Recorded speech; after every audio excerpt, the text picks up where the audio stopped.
In 1963, the fourth most populous nation on Earth told the United States of America to go to hell.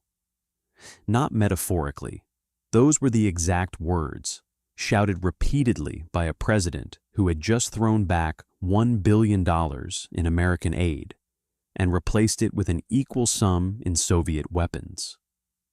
He had aligned his country with Communist China, which had detonated its first nuclear weapon the previous year. He had declared war on a neighboring country without declaring war, sending soldiers across 1,000 miles of jungle border under orders to destabilize, subvert, and ultimately devour a nation he had publicly promised to gobble raw. Australian soldiers were in those jungles. The war they were fighting was classified.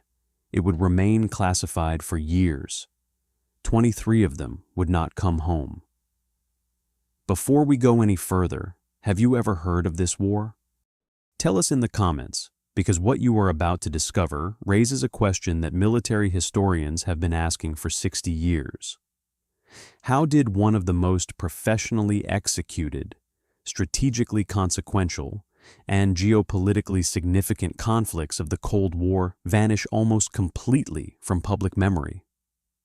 The answer, as you will see, is that it was designed to vanish. The men who fought it were ordered to make sure of that. And the story of how they fought it, why it mattered, and what it produced is one of the most extraordinary chapters in Australian military history that almost no Australian has ever been told. In 1961, the island of Borneo was divided between 4 separate political entities. Kalimantan, comprising 4 Indonesian provinces, occupied the southern 2/3 of the island. In the north, separated from Kalimantan by a border running nearly 1,000 miles through mountain and triple-canopy jungle, lay the Sultanate of Brunei, a British protectorate, and 2 British colonies, Sarawak and British North Borneo, later renamed Sabah. The 3 northern territories together held approximately 1.5 million people, roughly half of them Dayaks, indigenous communities, whose knowledge of the jungle border country would prove decisive in the years ahead. Sarawak alone had a population of around 900,000, spread across a territory whose river systems served as the only practical highways through terrain that made movement on foot a matter of days where a helicopter could travel in minutes.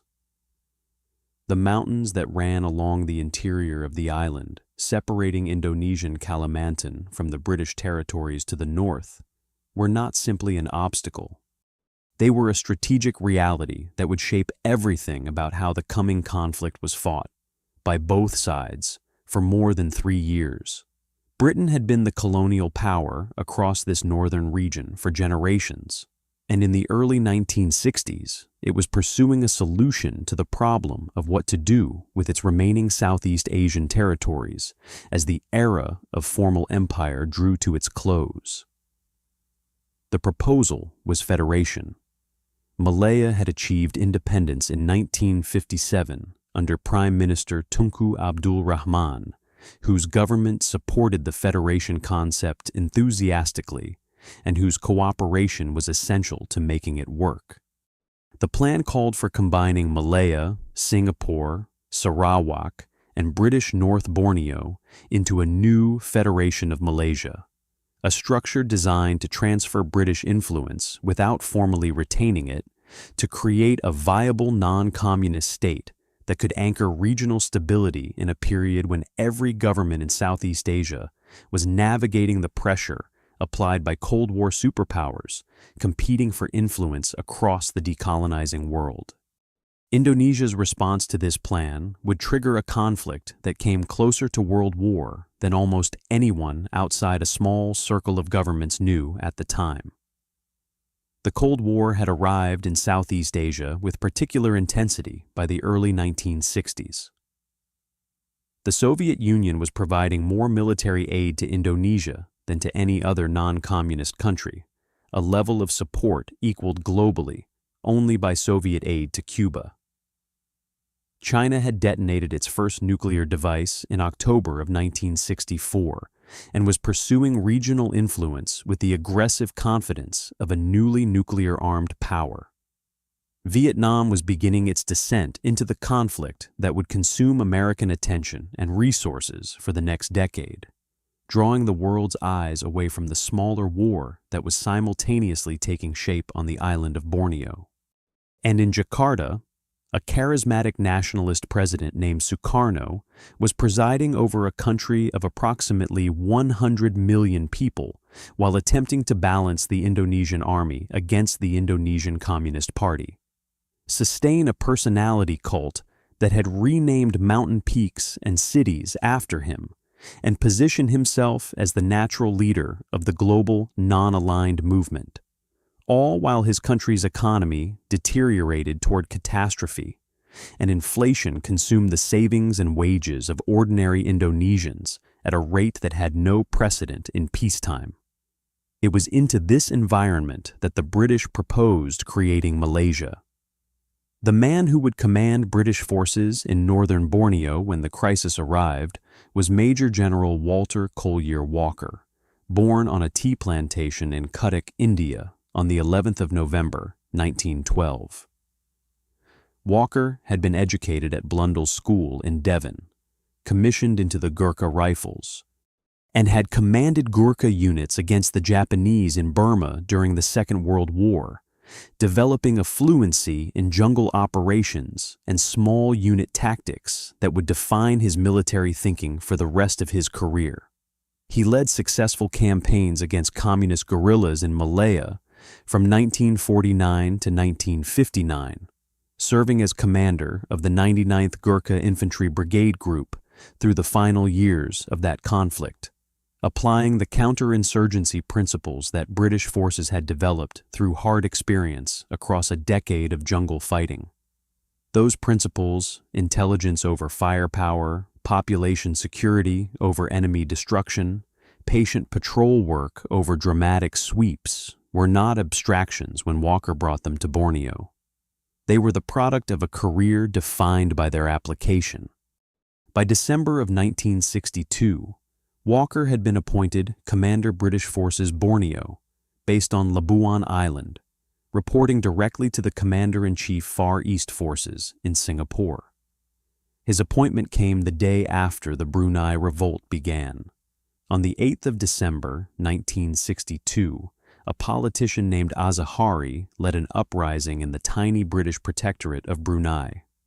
His organization, the North Kalimantan National Army, sought to unite all British Borneo territories into an independent state opposed to joining Malaysia. British and Gurkha troops from Singapore suppressed the revolt within hours.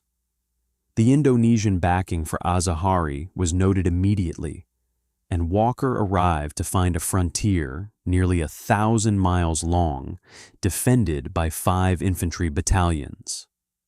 A border so vast and so difficult that even doubling his forces would not permit anything approaching comprehensive coverage. His response was characteristic.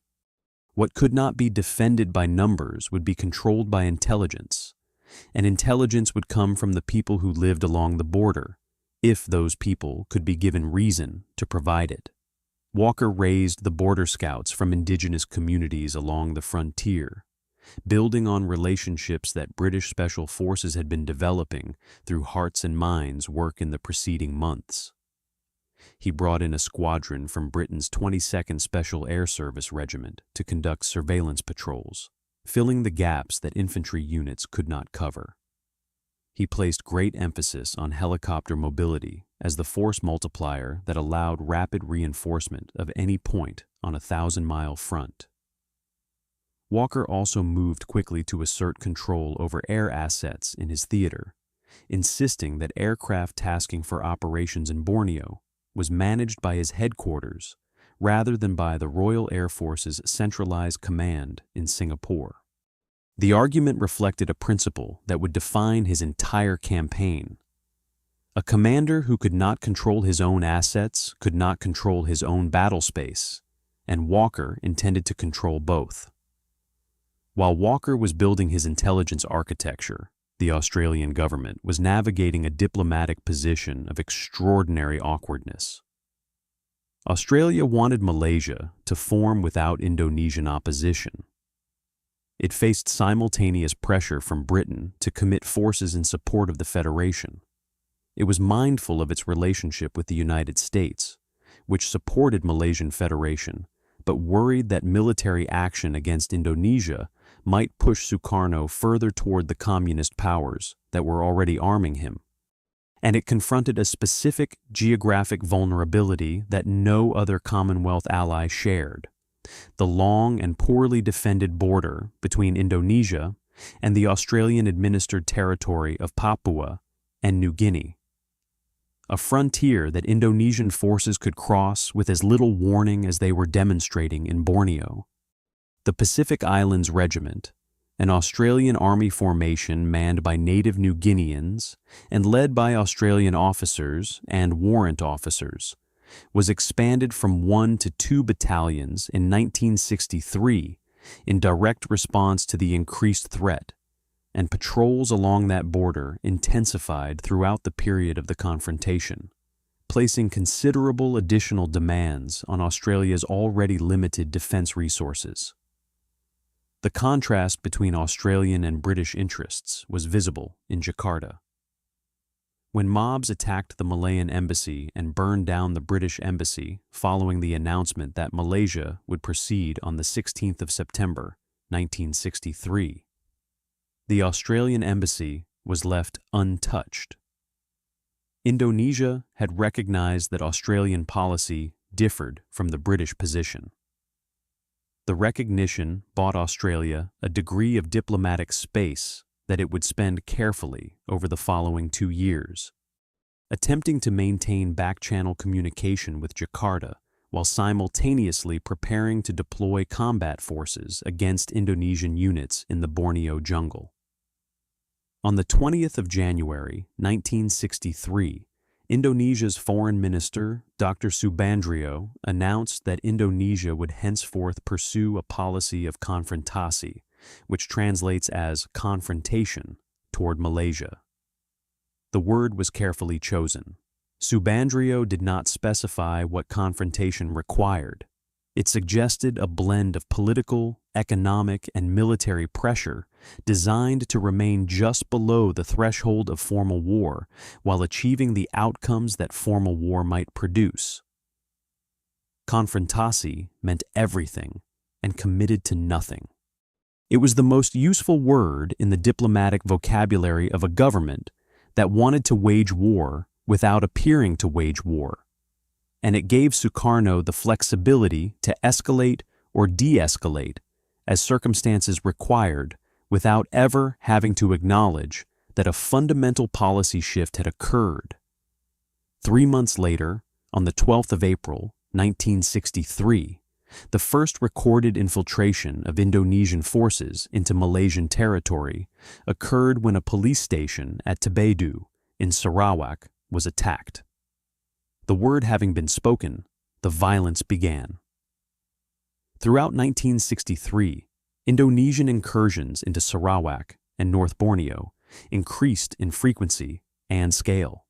Small parties of Indonesian troops, many of them disguised as local Malaysian insurgents, crossed the border on sabotage and propaganda missions, attacking police posts and army installations, attempting to generate the kind of internal unrest that might destabilize the formation of Malaysia before it could be completed. The tactics reflected an understanding that Britain could not be defeated militarily, and that the goal was not conquest but disruption, creating conditions in which the Federation would appear ungovernable, and Sukarno could present Indonesian intervention as a response to popular will rather than as the aggression it plainly was. The pretense was dropped on the 28th of September, 1963, at a remote outpost called Long Jawai in the 3rd Division of Sarawak. A mixed force of 21 Malaysian border scouts 6 British Gurkhas, and 2 Royal Malaysian Police Field Force personnel occupied the position, approximately 48 kilometers from the Sarawak border with Kalimantan. The force that hit them numbered around 200 Indonesian soldiers. The defenders were overrun. 10 captured border scouts were subsequently executed.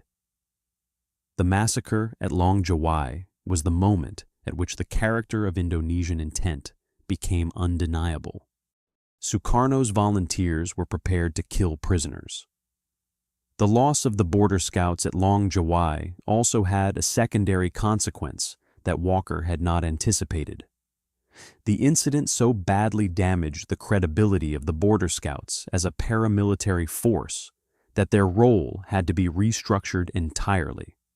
They were withdrawn from direct military engagement and reassigned to intelligence gathering, a transition that ultimately made them more valuable to Walker's campaign than they had been in their original role, but that came at a cost in time and reorganization that the campaign could not easily absorb. By late 1963, Indonesian regular army units had begun replacing the disguised volunteers in cross-border operations. The disguise had been abandoned. Konfrontasi had become a war in everything but its formal designation. To understand why this war could happen at all, why a country of 100 million people would risk armed conflict with Britain, Australia, New Zealand, and Malaysia simultaneously over the question of whether the northern third of Borneo would be called Malaysia or Indonesia, requires understanding the man who ordered it. Sukarno was born on the 6th of June, 1901, in Surabaya, East Java, to a Javanese father who was a schoolteacher and civil servant and a Balinese mother of aristocratic lineage. The mixed cultural inheritance shaped him from the beginning. He grew up speaking Javanese and Balinese, eventually adding Dutch, English, German, French, Arabic, and Japanese to a mind that was genuinely multilingual and genuinely brilliant. Endowed with what contemporaries described consistently as commanding presence, a photographic memory, and supreme self-confidence, he was, by any measure, a man formed for history.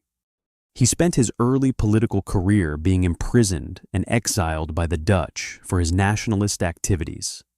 Jailed at Sukamiskin in Bandung from December of 1929, released in 1931, subsequently exiled to Flores and then Sumatra, an experience that converted theoretical anti-imperialism into something personal and permanent.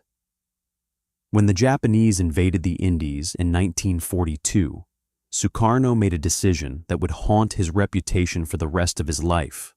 He collaborated. He became the Japanese administration's chief advisor and propagandist, their recruiter of laborers and soldiers, arguing that cooperation was the price of influence and that influence could be used to advance independence. The calculation was not dishonorable by the standards of colonial politics, but it was a calculation, and Sukarno was a man who lived by calculations. On the 17th of August, 1945, 2 days after Japan's surrender, Sukarno declared Indonesian independence. What followed was 4 years of war against Dutch recolonization, diplomatic struggle, and ultimately recognition of Indonesian sovereignty in December of 1949. The experience of having fought the Dutch and having received at various points the support of both the United States and the Soviet Union before both eventually pressured the Dutch into accepting Indonesian independence, convinced Sukarno that the superpower competition could be exploited rather than submitted to, that the non-aligned movement he helped found was not merely a diplomatic position, but a strategic tool. By 1959, parliamentary democracy had been abandoned in favor of what Sukarno called guided democracy. a system that concentrated authority in his hands while requiring him to balance the Indonesian army against the Indonesian Communist Party, two forces whose mutual hostility he needed to maintain to preserve his own indispensability as mediator. The PKI, Indonesia's Communist Party, had grown to an estimated 3.5 million members by 1965, making it the largest communist party in any non-communist country in the world. The army despised and feared it. Sukarno needed both. The economic consequences of this balancing act were catastrophic. Inflation rose from an index of 100 in 1958 to 18,000 by 1965, on its way toward 600,000 by 1967. Infrastructure deteriorated. Agricultural production fell. The export revenues that might have funded development were consumed by military procurement and monument construction.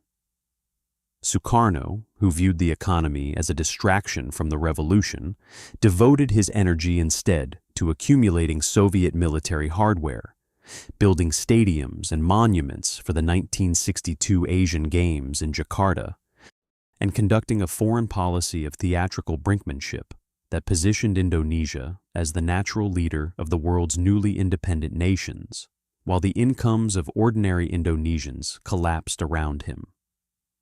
His relationship with the United States deteriorated in direct proportion to the Soviet military aid he accepted. In 1963, having received $1 billion in American assistance across the previous 15 years and an equivalent sum in Soviet weapons, Sukarno stood before a crowd and told the Americans repeatedly and publicly to go to hell with their aid.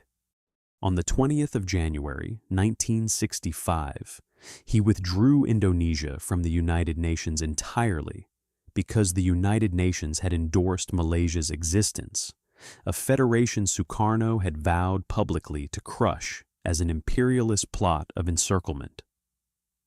The withdrawal placed Indonesia in a category occupied at that time by no other significant nation-state, outside the international community's principal multilateral institution, armed with Soviet weapons, aligned with a China that had just acquired nuclear capability and conducting an undeclared war against a neighbor backed by Britain and its Commonwealth allies.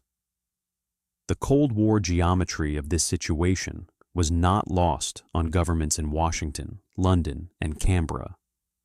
A nuclear-armed China, an aligned Indonesia, and a destabilized Malaysia constituted a potential arc of communist influence across the most strategically important maritime region in the world. The man who declared Konfrontasi was not irrational. He was a politician who had run out of domestic tools for managing the competing forces that sustained his authority, and who had chosen an external enemy as the mechanism for maintaining unity. The manufactured crisis of Malaysia served simultaneously to distract Indonesian public opinion from economic catastrophe, to provide the army with an external mission that reduced its attention to internal politics, and to sustain the revolutionary theater on which Sukarno's personal authority depended. He had been playing this game for 20 years. The problem was that this time, the other side was prepared to play it back. The soldiers Walker sent across the border to find and fix Indonesian forces were not Americans. They were not conscripts.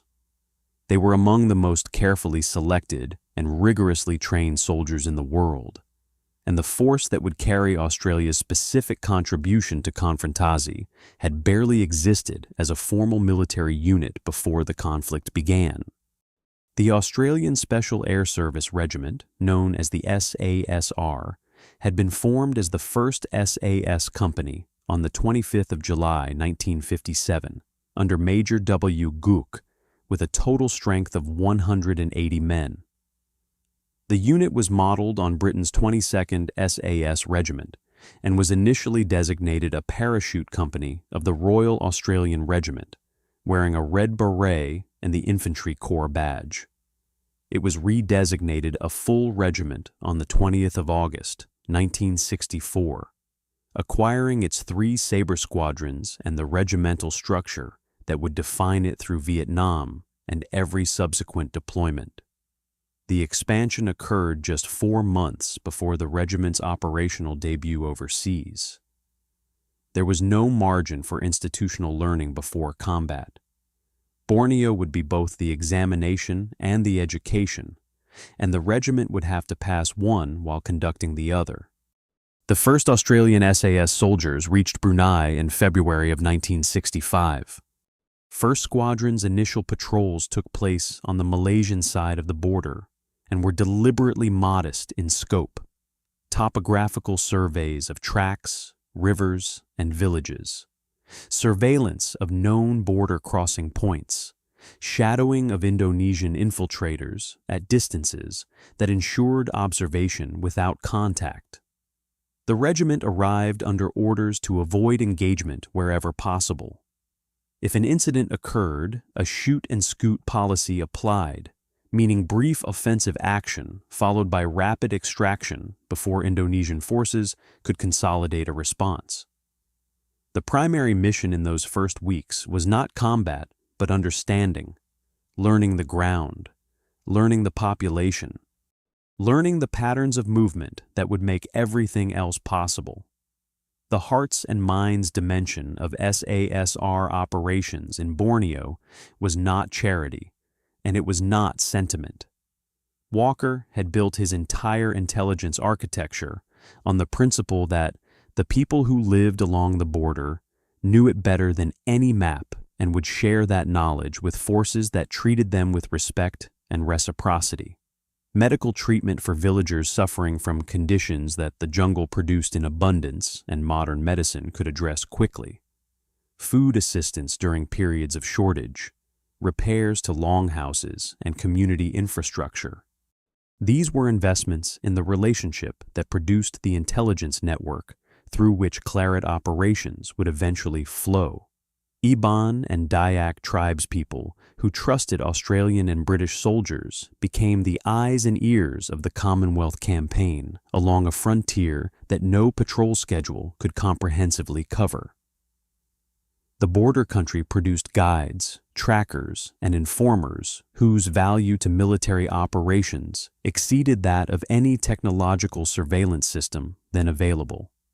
When Indonesian forces alienated those same communities through early atrocities, the executions at Long Jawai being among the first of several documented incidents, they surrendered an advantage that no quantity of additional soldiers could restore. The physical environment that Australian soldiers entered in February of 1965 was unlike anything in their training. The jungle of Sarawak was triple-canopy rainforest at its densest, reducing full equatorial daylight to a permanent green twilight at ground level. Temperatures held in the low to mid-30s Celsius with humidity above 80% around the clock, a combination that made the same temperature feel substantially more debilitating than dry heat of equal measure. The vegetation was so dense that a man could become disoriented within 50 meters of a trail he had been following for hours. Leeches found every gap in clothing and netting.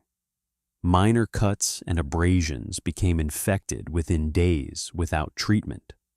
Rivers that appeared crossable on a map could rise by several meters overnight in the wet season, transforming fordable crossing points into lethal torrents without warning.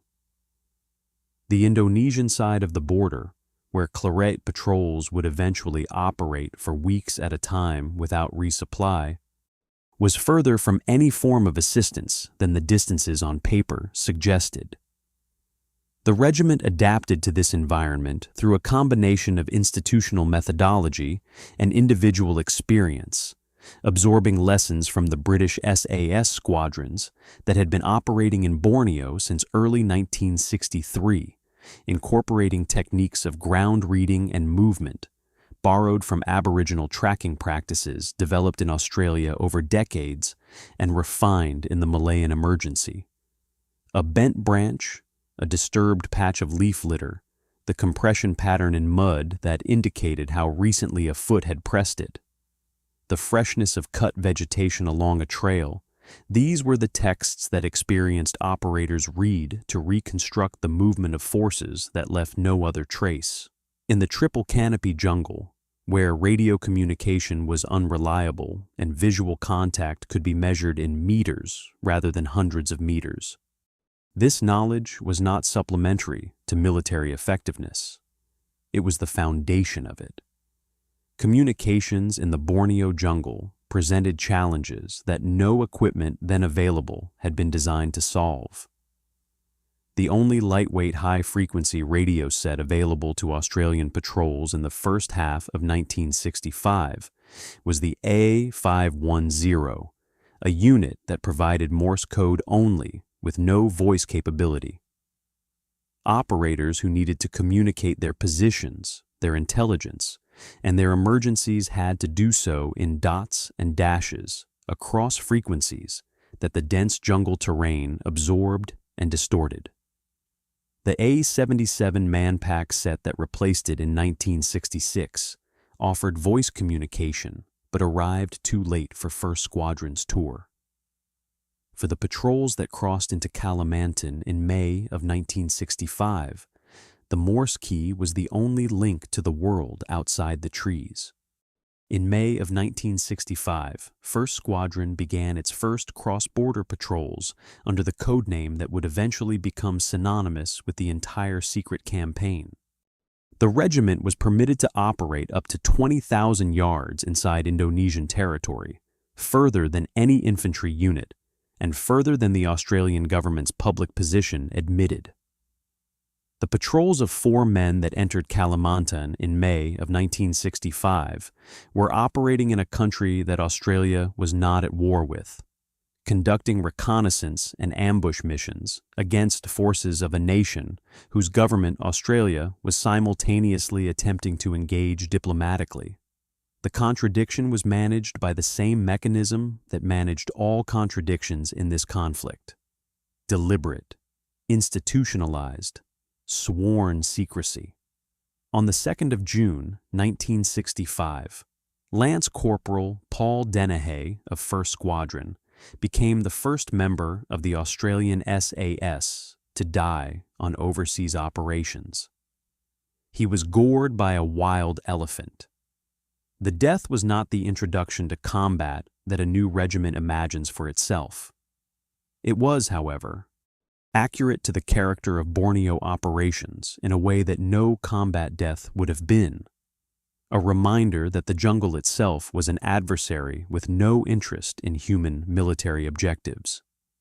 That the operational environment made demands on soldiers that extended well beyond tactical skill, and that fate in this theater operated on its own calendar entirely independent of tactical plans and operational timelines. The infantry battalions operating alongside the SASR faced the same environment under a different operational framework.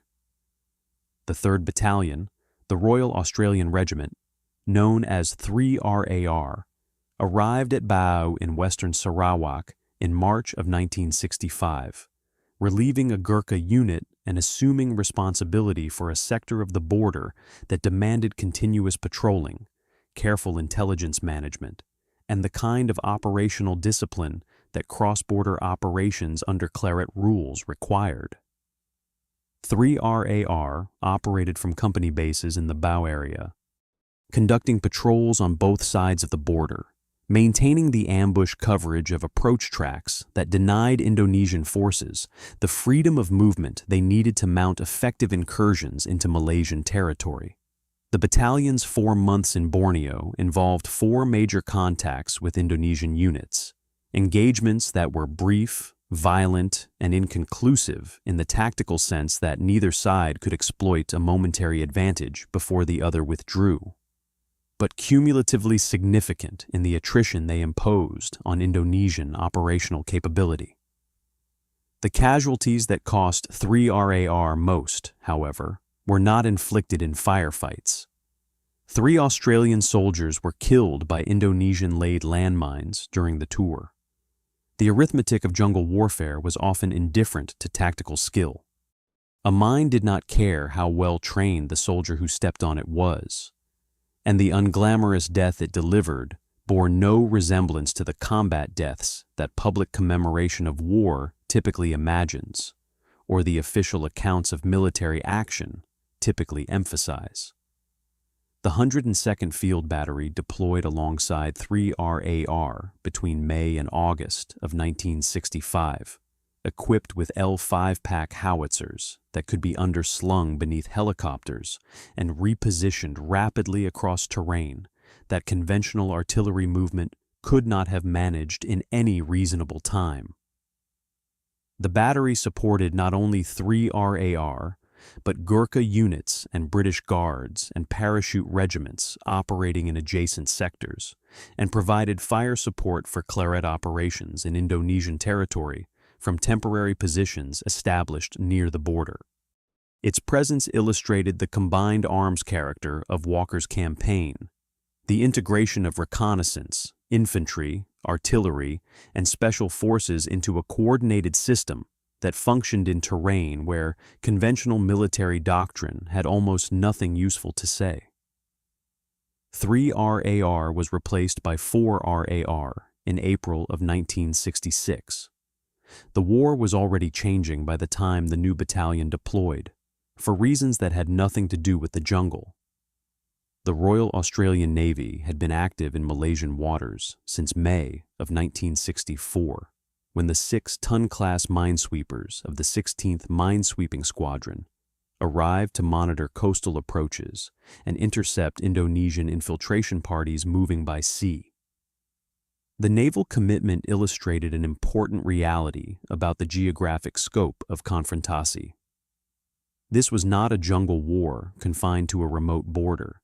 Indonesia was projecting its campaign across an entire maritime theater, probing for vulnerabilities wherever Commonwealth defenses might be thin. On the 13th of December, 1964, the minesweeper HMAS Teal exchanged fire with an Indonesian vessel near Singapore, the vessel surrendering after 3 of its 7 crew were killed. On the 23rd of February, 1965, Teal captured a second Indonesian vessel carrying 9 armed infiltrators in the Malacca Strait. 12 Royal Australian Navy warships served in Malaysian waters across the period of Australian involvement in the confrontation, several of them performing more than 1 tour of duty. At the Royal Australian Air Force Base at Butterworth in northern Malaysia, No. 78 Wing maintained 2 Sabre fighters armed with Sidewinder missiles on continuous daylight alert from October of 1963 onward. On the 17th of July of that year, Australian Sabres had sighted Indonesian Air Force MiG-19s near the Malaysian coast and tracked one back toward its base at Medan in North Sumatra. No. 2 Squadron RAAF had developed contingency plans for strikes against targets on Java.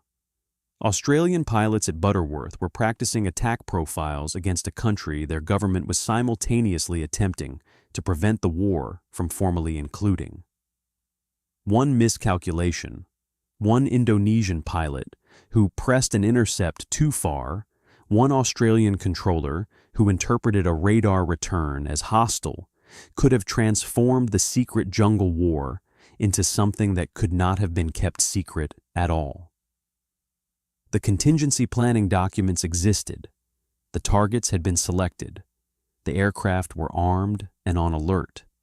The distance between a limited undeclared war and an air campaign against the most populous Muslim nation on earth was on some days in 1964 and 1965 measured in the decisions of individual pilots and controllers operating under rules of engagement that left considerable room for interpretation.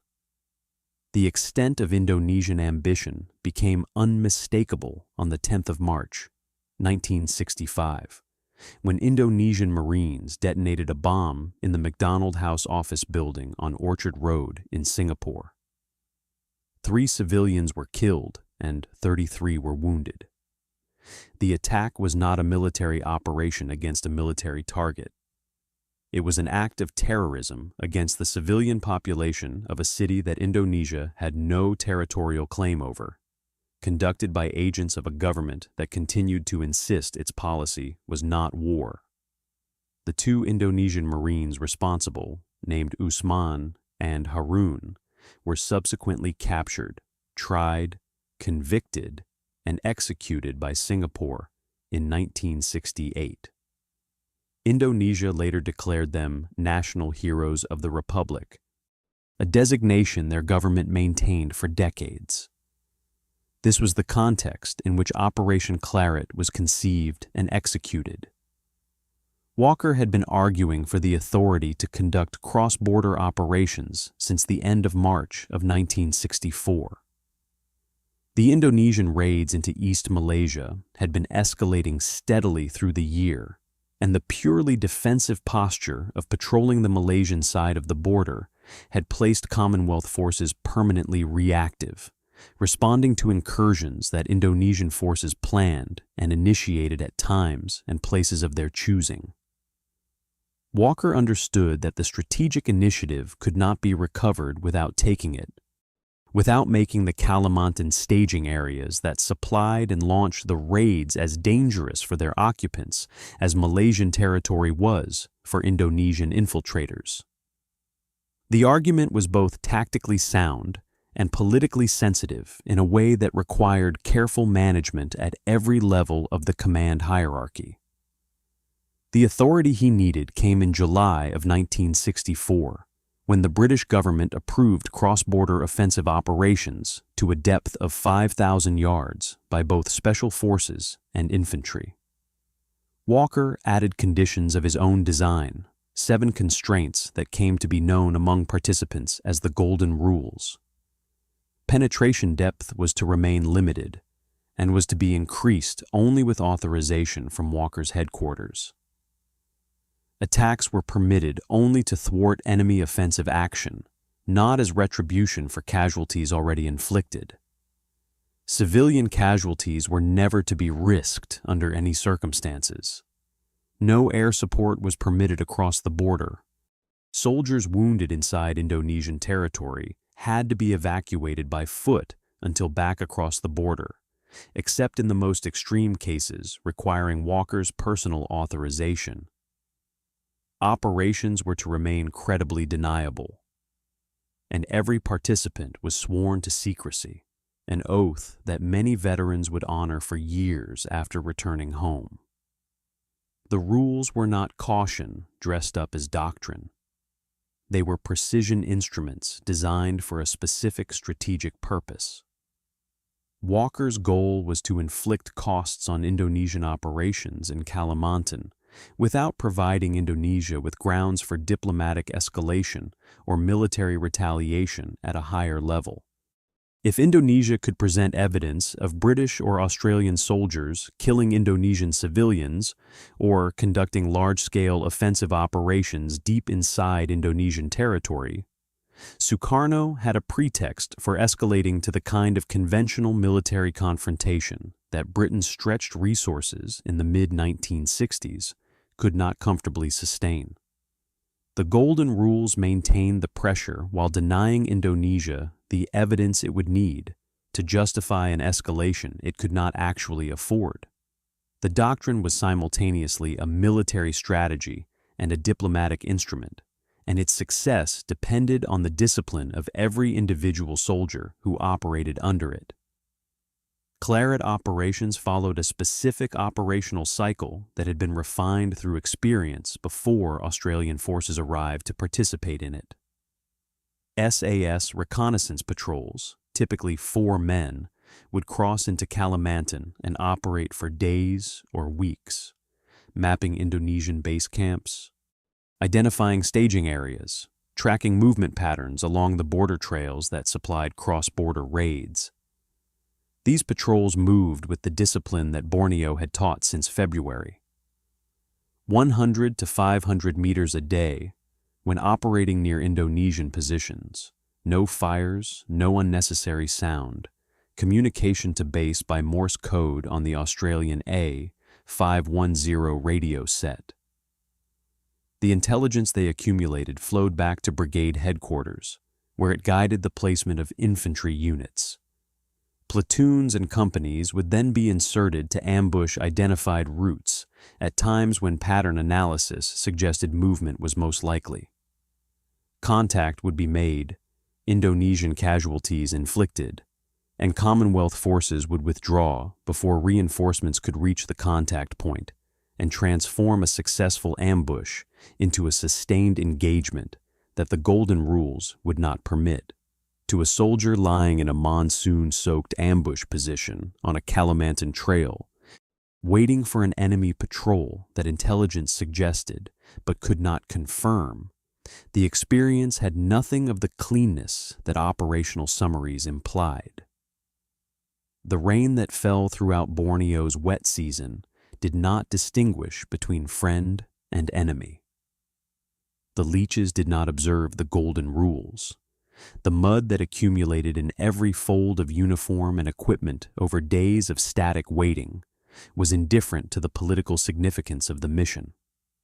Veterans of SASR operations in Borneo described the isolation not as the absence of people, but as the presence of a jungle that had no interest in human outcomes, an environment that tested endurance and patience in ways that firefights, for all their violence, did not. A soldier who could maintain noise discipline, stay alert, and resist the impulse to move or speak for 72 consecutive hours in the Borneo jungle had demonstrated something about his character that no training exercise could fully replicate. Between July of 1964 and May of 1966, approximately 120 Claret operations were conducted across the Sarawak and Sabah borders into Indonesian Kalimantan. Commonwealth forces killed more than 500 Indonesian regulars and militia while suffering fewer than 20 fatalities in direct action across the entire campaign. Every successful operation pushed Indonesian base camps further from the border, increasing the logistical difficulty of maintaining the supply lines that forward-deployed infiltration parties depended on. The effect was cumulative and systematic. As Claret raids made staging areas untenable close to the border, the Indonesian forces that might have launched raids from those positions were forced to operate from distances at which effective incursion became progressively more difficult to sustain. The mathematical logic of the campaign was simple and devastating. Every kilometer that Indonesian commanders were forced to move their staging areas back from the border added time, logistical complexity, and exposure risk to every subsequent operation they attempted.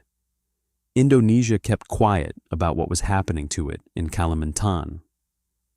To acknowledge the cross-border raids would have meant admitting to the Indonesian public that British and Australian soldiers were conducting offensive operations inside Indonesian territory with impunity, an admission that contradicted the official narrative of Indonesian military strength and Konfrontasi's inevitable success. The secrecy that protected Commonwealth forces from diplomatic retaliation also protected Indonesian commanders from domestic accountability for their failures. Both sides had compelling reasons to say nothing. The jungle swallowed the evidence, and the silence served everyone's interests, except those of the historians who would later try to reconstruct what had actually happened. The intensive phase of Claret operations, the period from June through November of 1965, was shaped decisively by what had happened on the 27th of April of that year at a company base at Plaman, Mapu, in the extreme west of Sarawak, barely 1 kilometer from the Indonesian border. B Company, 2nd Battalion, the Parachute Regiment, had been in Sarawak since late March. Their base at Plaman, Mapu had been identified by Indonesian intelligence as a target precisely because of its vulnerability. It was barely a kilometer from the border, without mutual support from any other Commonwealth position close enough to provide reinforcement before a determined attack could achieve its objectives. Intelligence had been building through March and April that something major was being planned. British patrols had found signs of Indonesian troop movements, including engineer activity improving routes to the border and the identification of a battalion of RPKAD in positions south of Kuching. RPKAD stood for Resimen Para Komando Angkatan Darat, Indonesia's Parachute Commando Regiment, and the Indonesian Army's equivalent of the SAS, trained professionals with unit pride, operational experience, and equipment that reflected the substantial Soviet military investment in Indonesian forces. The signs of the coming attack were there. They were misread. Newly cleared positions were interpreted as ambush sites rather than assault preparations. The base continued to be left with the minimum number of men, as the majority available for patrol went out on the tracks around it. At 5:05 in the morning of the 27th of April, 1965, in a very dark and wet and rainy night, 36 men were present in the Plaman Mapu base. The force that struck it numbered between 150 and 400 Indonesian soldiers, the uncertainty in the estimate reflecting the difficulty of counting an attacking force in monsoon darkness at close range. They were from Ben-Hur Company of 1st Battalion, RPKAD, equipped with AK-47s, Bren light machine guns, and Yugoslav 90mm rocket launchers, their flank platoons carrying Bangalore torpedoes designed to breach perimeter wire. They had been planning the attack for at least 2 months. The name Ben-Hur had been assigned to the company as an internal designation, reflecting the dramatic ambitions of the operation it had been given. The Indonesians penetrated the perimeter immediately, overwhelming a mortar pit and destroying one of the 2 mortars that constituted the base's indirect fire capability. The surviving defenders, cooks, signalers, the company headquarters element, and 1 understrength rifle platoon, commanded by the company sergeant major, recovered from the shock of the initial breach with the discipline that distinguished professional soldiers from those who simply wore the uniform. The accounts of the fighting that followed describe a close and violent engagement lasting more than an hour in driving rain and darkness. The British paratroopers holding and contracting their perimeter, using the machine gun and small arms at close range to prevent the Indonesian force from consolidating its penetration into a complete overrun of the position. Reinforcements arrived by helicopter when the fighting was already decided. When the Indonesian force withdrew before dawn, 2 British paratroopers were dead and approximately 50 Indonesians had been killed. The RPKAD company returned to Kalimantan and reported a victory. Indonesia promoted every platoon commander in the field. Ben-Hur Company led the Independence Day Parade through Jakarta in August of 1965. Sukarno himself reviewed the men he presented as the heroes of a triumph over British imperialism. The Indonesian public was told that RPKAD had struck a decisive blow against the imperialist forces defending Malaysia. The 2 companies that had remained in reserve just inside Indonesian territory throughout the action were not mentioned in the official account. Britain said nothing publicly, announced no battle honors, reported no engagement at Plaman Mapu to the press, and quietly extended the permitted depth of Claret incursions from 5,000 yards to 10,000 yards. The extension was a direct response to the attack. Walker's assessment was that an Indonesian force willing to conduct battalion-strength assaults on Malaysian border positions required Kalimantan staging areas to be pushed further from the border beyond the range from which viable raids could be launched.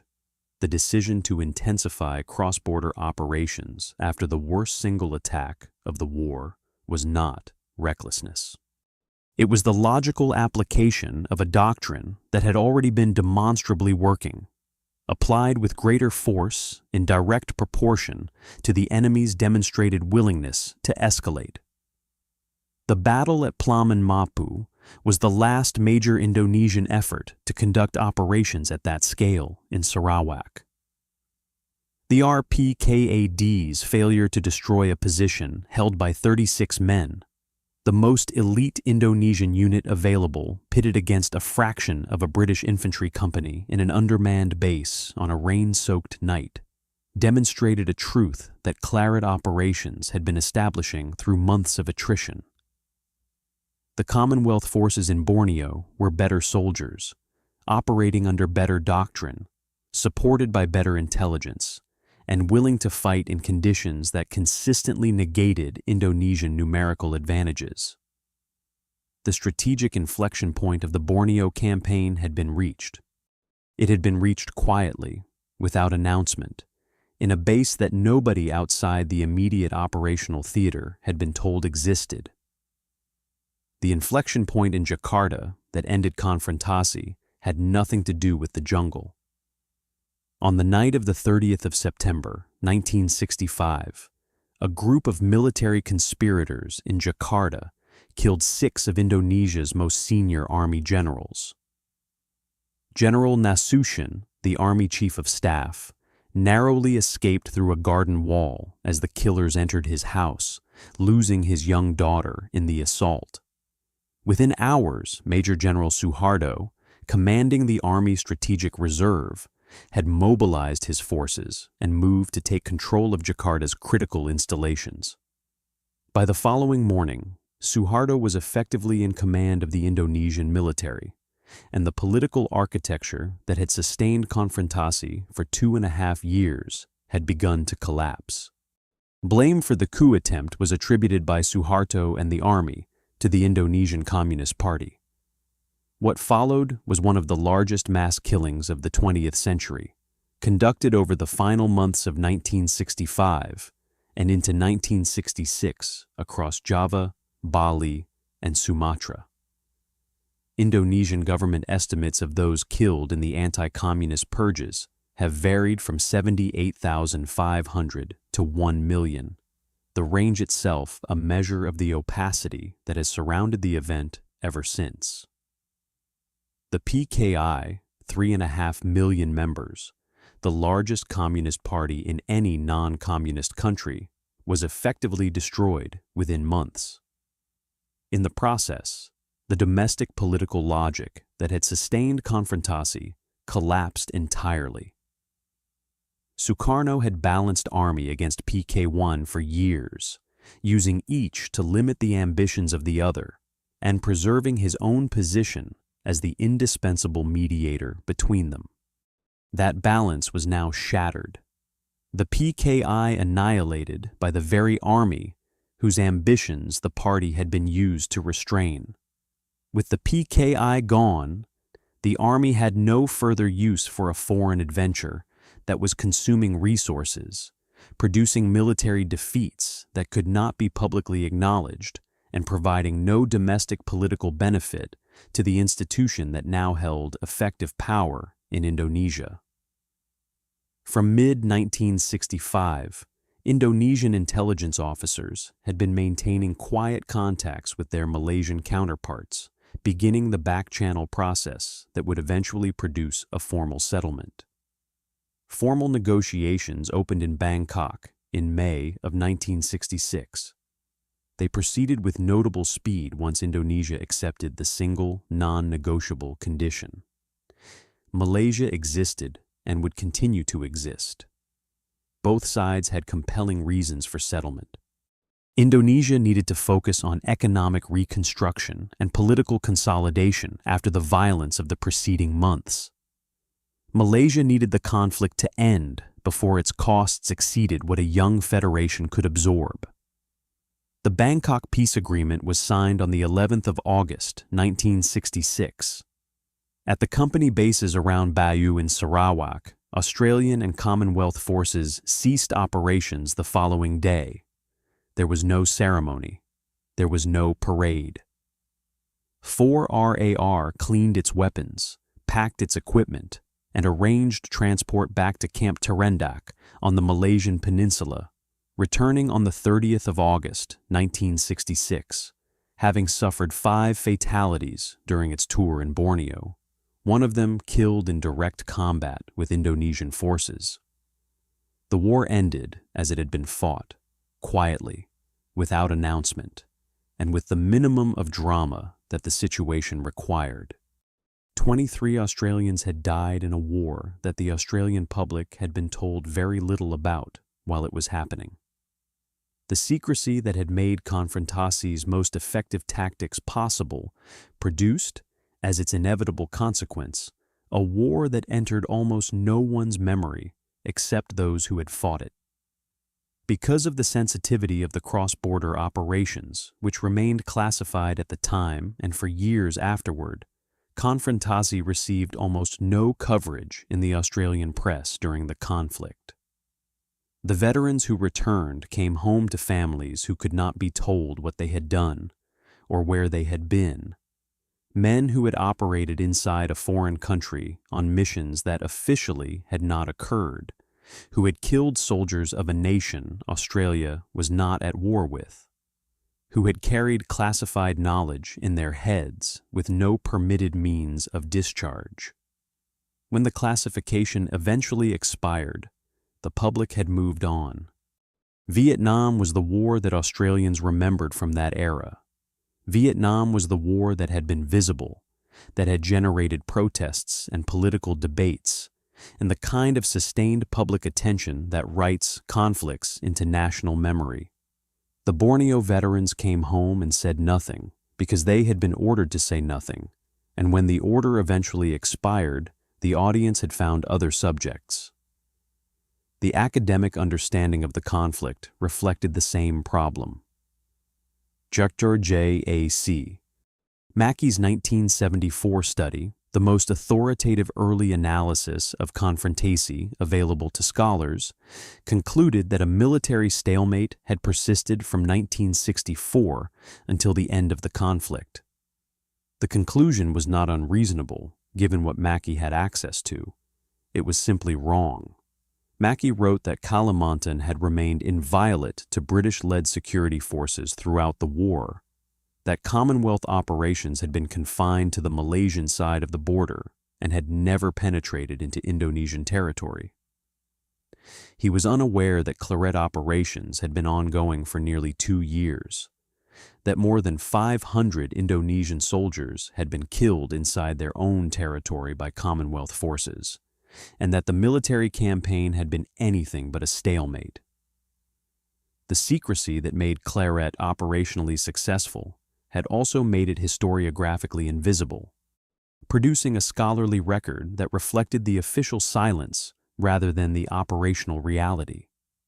What the war made in institutional terms was visible only in retrospect, and only to those looking for it. The regiment that deployed to South Vietnam's Vuoc Tuai province in June of 1966 arrived with something no doctrine could have provided and no training could have fully replicated: the accumulated operational knowledge of 2 SAS squadrons that had fought a real war, in real jungle, against a real and capable enemy, under conditions of extraordinary operational restriction. The 4-man patrol structure that became the defining tactical unit of Australian Special Forces operations in Vietnam had been developed and tested in Borneo. The reconnaissance before action doctrine, in which patient observation enabled precision engagement rather than random contact, had been refined against Indonesian regular units before it was applied against Viet Cong forces. The shoot-and-scoot contact drill that preserved a small force's ability to continue operating after engagement had been tested under combat conditions in Kalimantan. The hearts and minds integration with intelligence gathering, the understanding that the population along the operational boundary was the most valuable intelligence asset available, and that winning their cooperation required genuine investment rather than coercive extraction, had been proven effective against an enemy that had forfeited exactly that cooperation through violence. The regiment that Walker had, in a meaningful sense, trained by giving it a war to fight, was substantially more effective in Vietnam because of what it had learned and demonstrated in Sarawak and Kalimantan. The strategic consequences of Konfrontasi's resolution extended beyond military doctrine and institutional development. Suharto's New Order government, aggressively anti-communist and committed to economic development through Western investment, provided successive Australian governments with a basis for bilateral relations that the Sukarno years had made entirely impossible. Australian Foreign Minister Paul Hasluck visited Indonesia 3 times between August of 1966 and January of 1968, before Suharto's formal appointment as president in March of 1968. Prime Minister John Gorton visited Jakarta in June of 1968, only the second visit by any Australian Prime Minister to Indonesia. The relationship that developed from these contacts, despite its subsequent complexities, periodic crises over East Timor and other points of disagreement, and the fundamental asymmetry of 2 nations with very different sizes and interests attempting to manage a shared neighborhood, rested on a foundation of common strategic interest that Konfrontasi's resolution had made available. The anti-communist alignment that Suharto represented was precisely what Australian governments in the late 1960s and 1970s most valued in a neighbor, and it was a value made possible by the outcome of a war that those same governments had declined to discuss publicly. The most consequential institutional legacy of the conflict extended beyond any bilateral relationship. In August of 1967, Thailand, Malaysia, Singapore, Indonesia, and the Philippines established the Association of Southeast Asian Nations, the organization known as ASEAN. The founding was driven in significant part by the recognition that the states of Southeast Asia needed institutional frameworks for managing the kind of disputes that Konfrontasi had nearly turned into a larger war. That the costs of unresolved regional antagonism could exceed anything that negotiation required. That former enemies were more useful to each other as economic partners than as military adversaries. ASEAN has since expanded to include every Southeast Asian state, managing regional disputes, facilitating economic integration, and maintaining a framework of dialogue that has contributed to the relative peace of a region that was burning with conflicts when the organization was founded. The war that nobody remembered had produced the institution that shaped the peace, a paradox that defined much of what Konfrontasi accomplished and failed to accomplish simultaneously. The historiographical revision that corrected the stalemate myth required decades. David Horner's 1989 study of the SASR, published under the title SAS Phantoms of the Jungle, provided the first in-depth account of the regiment's Borneo operations, drawing on classified records that were by then becoming accessible and on the testimonies of veterans who had observed their oaths of secrecy for more than 2 decades before they were finally permitted to speak. The fuller picture of Claret operations emerged gradually through subsequent declassification, additional academic analysis, and the further accounts of soldiers who had spent years answering questions about their wartime service with carefully constructed non-answers. The war that could not be discussed while it was happening could not easily be reconstructed when it was over, and the reconstruction that eventually occurred did so in academic journals and specialist military histories, rather than in the public memory that the conflict's significance warranted. What was known from the beginning, What the official records had always contained was the casualty account. 590 Indonesians killed, 114 Commonwealth soldiers killed, 23 of them Australian. The figures document not just tactical professionalism, but the effectiveness of a doctrine built on intelligence, restraint, and the precise calibration of force to political objective. The Indonesians lost approximately 10 soldiers for every Commonwealth soldier killed across the same operational theater, and they lost the war comprehensively while insisting publicly and with considerable theatricality that they had not really been fighting one. The conflict demonstrated something about the nature of limited war that the simultaneous, vastly larger American campaign in Vietnam was demonstrating through counterexample. In Vietnam, more than 500,000 American soldiers applied overwhelming firepower against an adversary that controlled the tempo and terms of engagement, generated massive casualties on both sides, created millions of refugees, destroyed the agricultural foundations of the societies they were fighting over, and ultimately failed to produce a sustainable political outcome despite years of effort and resources that dwarfed anything the British Commonwealth committed to Borneo. In Borneo, fewer than 4,000 Australians, along with comparable numbers of British, Gurkha, and New Zealand forces, conducted a campaign of controlled, intelligence-led, population-sensitive operations that achieved its military objectives completely, left the strategic environment substantially better than they found it, and produced an institutional legacy in ASEAN that has outlasted every other political consequence of the Cold War in Southeast Asia. The comparison was not lost on the officers and analysts who studied both campaigns in the years that followed. It remained largely invisible to the public because one of those campaigns had been designed to be invisible, and that design had worked exactly as intended. The soldiers who fought the jungle war that almost triggered a world war came home to a country that did not know they had been away. They understood why. The secrecy they had observed was not an indignity imposed on them, but a condition of the mission's success. The same restraint that had made Claret operations diplomatically viable had also made them historically invisible.